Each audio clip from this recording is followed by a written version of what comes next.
Eto mga ka-JJR, blinking kung makikita nyo. Nag-alternate yung ilaw. Ang model nito, Canon G3400 mga ka-JJR. Ayan, no, Canon yan. Dinala ng customer, hindi na siya makapag-print. Kaya pinatay ko na. Tapos i-service mode natin. Sundan nyo lang po, ayan.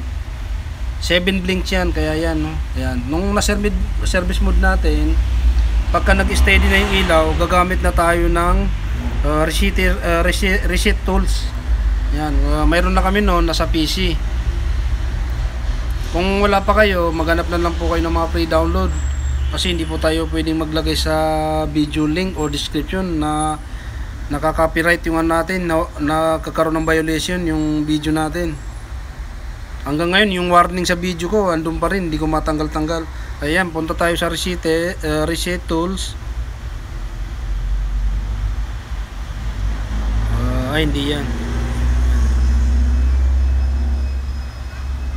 Yan, hindi rin ito. Yan, hindi rin po yan. Yung latest version. Kasi G series na to eh. Ayan. Yan mga ka-JJR. Ayan. Yan, accept nyo. Tapos, start nyo na.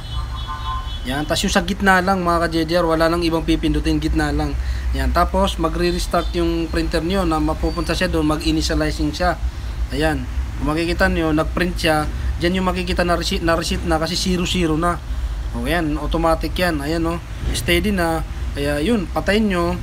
Tapos pagka inon natin yan mga ka-JJR, wala na yung alternate blinking, yung ilaw na nagsasabay-sabay. Ayan, on nyo, makikita nyo wala na yan. Ayan. Yan, gagawin natin, mag-test print tayo. Ayan, ayan o, finish na. Tapos gagawin natin, magte-test print para makita nyo nagpo-print na yung printer nyo. Kasi back to 0 na ulit yan. Matagal na ulit magpa-reset yan.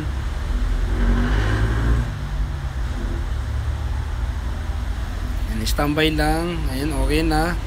Nag-steady ng ilaw. Kaya yan, mag-print tayo. At yan, test print tayo. Yan. Check natin kung nagpo-print.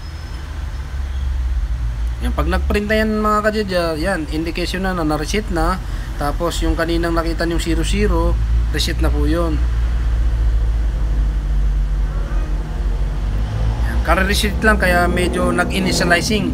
Binabasa niya ulit yung ano niya kasi back to 0 eh.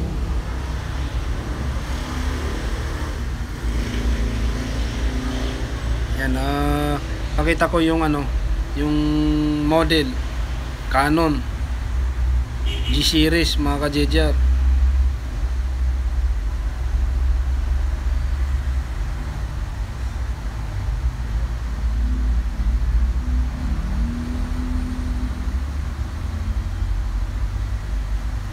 Kaya kung ganito yung model nyo, ganyan no.